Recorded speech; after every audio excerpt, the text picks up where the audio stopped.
en direct d'un endroit secret, car ici, on ne doit pas savoir qui nous sommes, car c'est un comité secret d'étudiants qui ont pour chef, non, je vous dirai pas Alexandre Baudieu-Ortiz, ça n'a rien à voir, mais d'étudiants mécontents de ce qui s'y passe. Ce pourquoi ils invitent à une réunion vendredi 18 février à 17h en salle F3101.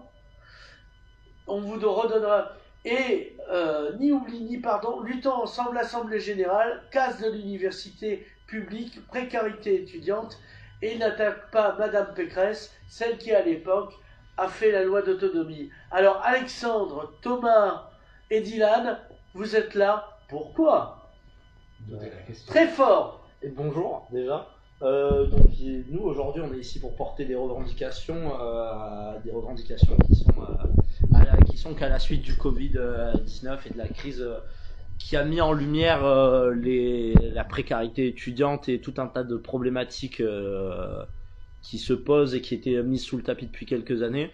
On considère qu'aujourd'hui c'est peut-être le moment de porter nos revendications, surtout qu'on est dans un moment où semble-t-il les choses bougent un peu avec les convois de la liberté, quoi qu'on en pense, mais on est aussi en période électorale, donc c'est peut-être le moment de faire valoir nos revendications. Alors pourquoi donc à l'université de Perpignan, est-ce qu'il y a eu des étudiants, parce que précarité finalement c'est un mot pasteurisé, pour pas dire qu'il y a des gens qui avaient faim et que il y avait des étudiants qui sont prostitués.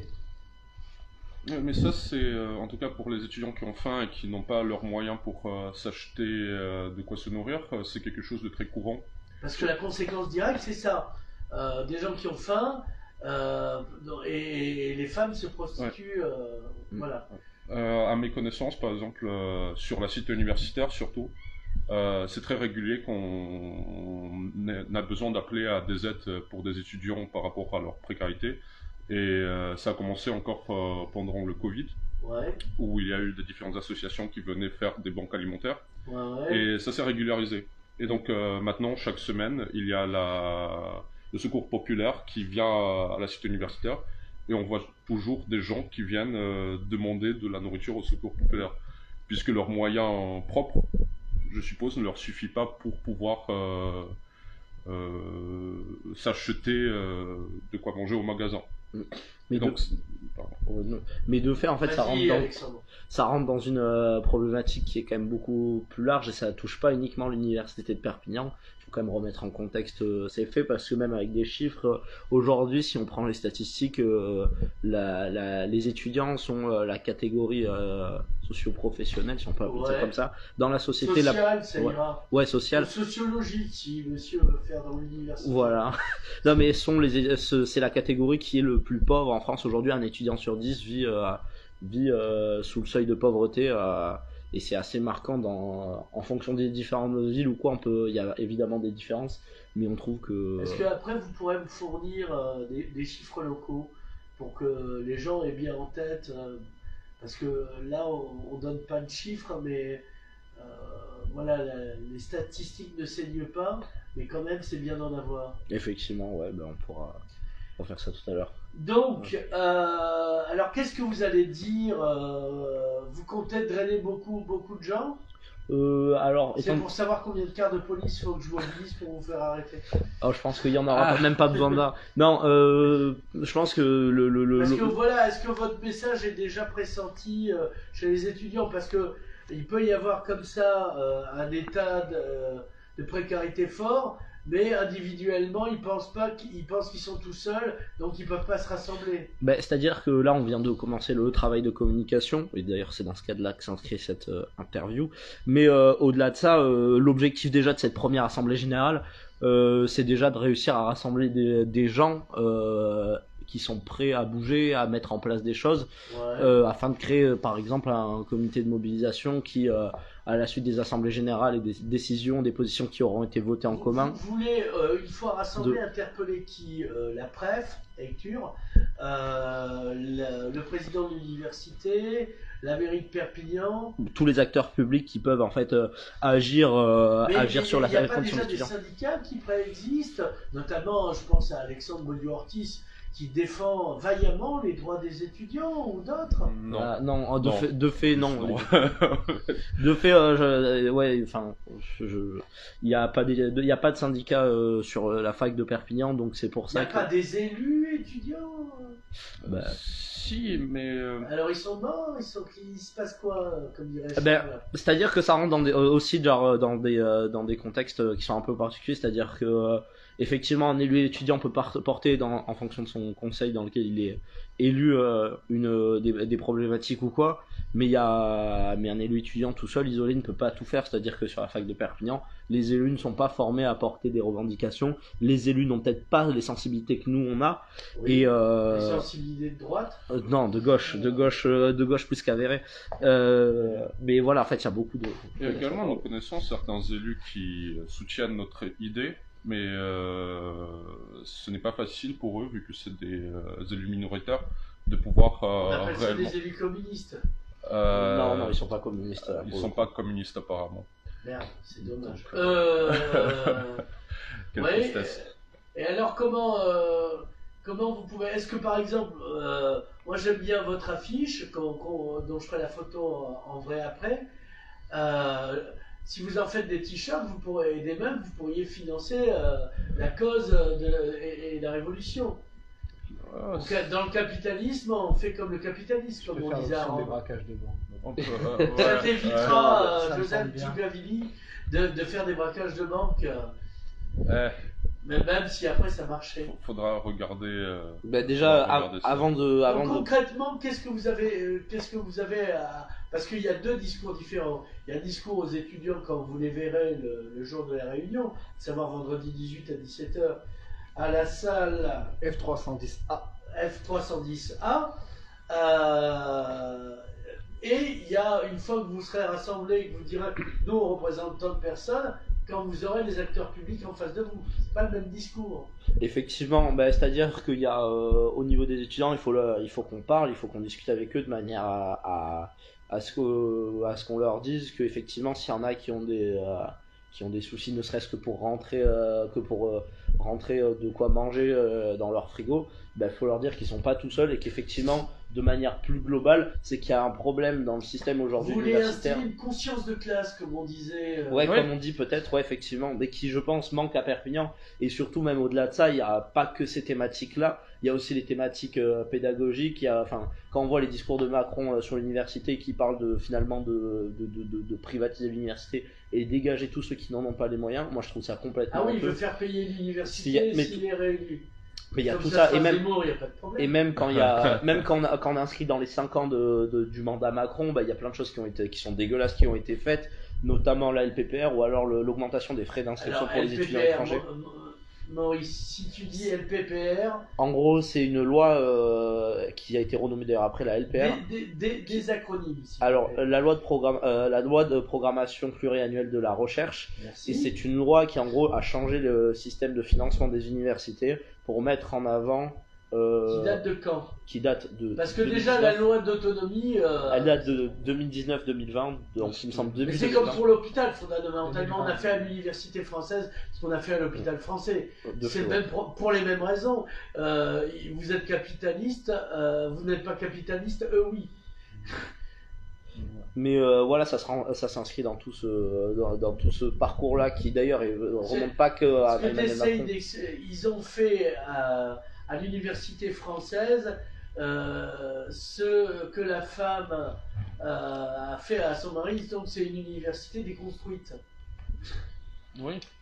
Ouais, je sais pas, ça dépend comment on prend la phrase. Effectivement, c'est déconstruire l'université pour mieux pour la vendre en partie. pour la vendre en partie. Et pour survivre, elle est obligée de faire tout et n'importe quoi, de la jonglerie, des nains cracheurs de feu. En gros, ouais, c'est ça. Et elle remplit plus sa mission Ouais, d'enseignement. Donc les diplômes que vous aurez à l'université de Perpignan, sans être franchement de la merde, mon diplôme à Harvard et à Eton valent quand même Non. vachement mieux. Non, le diplôme de l'université de Perpignan, c'est quand même, c'est pas de la merde du tout. Faut quand même, faut quand même le rappeler, c'est quand même l'université, on s'est rencontrés tous les trois, voilà, enfin il y a des gens qui en sortent, il y a Comme les Arabes.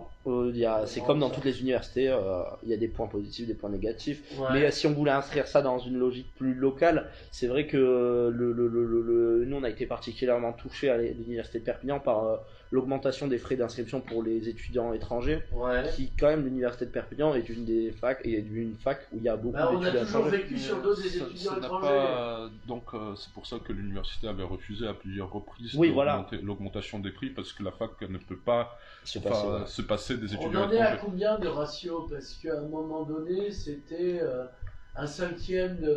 Je crois que c'est 25% actuellement. 25%. Peut-être plus. Après, Je ouais, vais ça pas dire ça dépendra mais- toujours des filières ou quoi. C'est vrai qu'il y a des Parce filières qui qu'en apportent tant que plus ou moins. petite université, par l'obtention de diplômes à des étrangers, c'est comme ça qu'elle arrive à survivre. Oui, Voilà. carrément. Mais et puis même quand on parle aujourd'hui, quand on aide de moins en moins les étudiants, il faut quand même se rappeler qu'aujourd'hui, la plupart des étudiants à Perpignan, il me semble les 2 tiers à vérifier, sont boursiers. Et donc si on baisse les aides pour les plus jeunes, etc., c'est-à-dire que logiquement, les étudiants de Perpignan vont être moins aidés, vont être défavorisés quand on compare à d'autres facultés où la part de boursiers est moins importante. Et effectivement, d'ailleurs, des gens qui sont, il y a même des gens qui ne sont pas boursiers de fait, mais qui auraient besoin de ces aides d'ailleurs. Donc ça aussi, c'est un autre souci. Mais Ouais, voilà. C'est les critères. Non, mais le problème, c'est qu'il n'y a pas de débat public sur l'université. oui, Comme il n'y a pas de débat public sur la santé. La question, Ouais. c'est quel projet de société on a en France.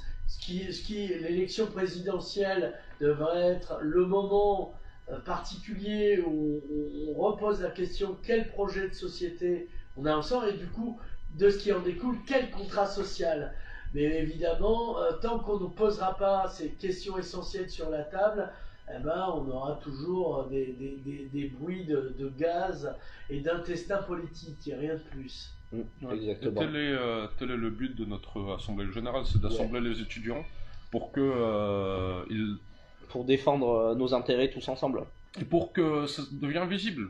Parce que Et, ça y est. et pourquoi les étudiants vous écouterez-vous? Parce que des gens qui veulent leur parler.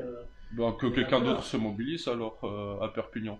S'ils veulent pas. Ouais, c'est vrai qu'on est. Est-ce qu'ils vont écouter l'Uni qui Voilà, bon, ne t'énerve je ne vais pas. Thomas, parler ça de suffit. Tu débordes. Mais Non, mais c'est vrai que aujourd'hui, j'ai pas l'impression d'avoir entendu d'autres discours similaires aux nôtres sur la fac. Après, je sais qu'il y a des gens qui partagent nos idées, évidemment. Et il s'agit en fait l'objectif déjà dans un court terme de cette assemblée générale, c'est déjà de rassembler les gens qui sont parce c'est vrai qu'on a peut-être pas fait un travail de com qui réussira à aller chercher absolument tous les étudiants parce qu'on a été pris de court. Mais c'est déjà là pour commencer à créer, à bâtir un mouvement local. Est-ce que vous avez créé une page Facebook, une page Instagram on avait fait des partages sur les réseaux sociaux. Ouais, on est en train de s'occuper de tout ça. Et j'allais dire d'ailleurs, il faut aussi rappeler que actuellement cette tentative de mobilisation, elle s'est inscrite aussi peut-être dans un contexte plus global, c'est-à-dire qu'à l'échelle nationale, il y a quelques tentatives de créer un mouvement étudiant, donc qui est pour l'instant un échec vu le faible nombre de participants aux manifestations, mais qui peut-être plus tard qu'on se a débouchera abusé sur la quelque chose. patience des gens qui sont beaucoup réunis pour rien et que depuis ils votent plus et Oui. qui pensent pas que élire qui que ce soit du haut ou au bas ça sert à quoi que ce soit. Non, mais je parle d'un mouvement de manifestation. Il y a eu quelques manifestations qui ont été réalisées à l'appel notamment de l'alternative. Mais bon. Mais l'alternative. Ouais, après, oui, mais c'est vrai que c'est des trucs très. C'est vraiment des entre-soi finalement. Ça passe pas dans les universités On est d'accord. Ça passe par des collectifs qui en fait Moi quand que j'invite par des des gens réseaux en thé, je dis pas que c'est un mouvement quoi. Non mais ouais voilà c'est exactement ça, c'est ces problématiques qui se posent et nous on aimerait à Perpignan réussir à poser ces problématiques parce qu'elles ne le sont pas, il n'y a pas de débat sur ça et on aimerait même si possible sur Perpignan. Ce qui est bien de votre part c'est que vous venez pas ici pour avoir la photo dans votre journal quoi. Ouais oui. Et donc vous venez peut-être pour défendre les intérêts des étudiants du coup. Parce que le problème des politiques ici, surtout de gauche, c'est qu'à partir du moment où ils sont dans le journal, ils pensent qu'ils ont rempli leur mission. Ouais. Ah ben tout est encore à faire, hein. On verra vendredi le nombre de personnes qui viennent. On espère qu'ils seront, alors que vous serez beaucoup, et on espère que ça débouchera sur quelque chose. C'est quoi tes estimations? Quelles sont tes estimations? Parce qu'on a un bookmaker là. À peu près dans les 15 000, je pense on va remplir un Paris-Bercy ou Accor Hotel Arena comme on dit maintenant. Ta réponse très pertinente. Non, je sais pas, On verra. On sait déjà qu'il y aura des gens qui vont sûrement venir. Ok, est-ce que vous avez des trucs à proposer concrètement au fait qu'on se rassemble et que du coup, comme on est tous ensemble dans une pièce, on brûle des calories, qu'on se réchauffe? Ah, ça c'est une bonne proposition, c'est déjà pas mal. Non, mais déjà boire de la Est-ce qu'il y vodka aura à ensemble. manger? Est-ce que pour les étudiants c'est important? Est-ce qu'il y aura à boire? Ah ben on est étant donné qu'on est des prolétaires, on n'a pas forcément l'argent. Il ne faut pas dire ça. Le but, c'est faire une première réunion où on va discuter. Une réunion sérieuse où on va discuter, chacun aura la possibilité de parler, chacun aura la possibilité de donner son avis. Vous avez des propositions? Ouais. Vous n'êtes qu'un cahier de doléances blanc? Non, on a déjà des propositions, Ouais. et Zach on a déjà parlé tout à l'heure. Ah, est-ce que c'est possible? Oui, avec non. Ah, ok. Eh, non, Maurice. Donc l'idée c'est donc on relance, donc on met fin à ce moment. On rappelle que l'Assemblée Générale tiendra lieu le vendredi 18 février à 17h à l'UP Vidé, donc en haut, pas au campus Mailly. Ce sera au Moulin à Vent. Oui, 310. à la salle F31 310A. Voilà. Eh bien, on remercie Alexandre, on remercie Thomas et on remercie Alan. Dylan.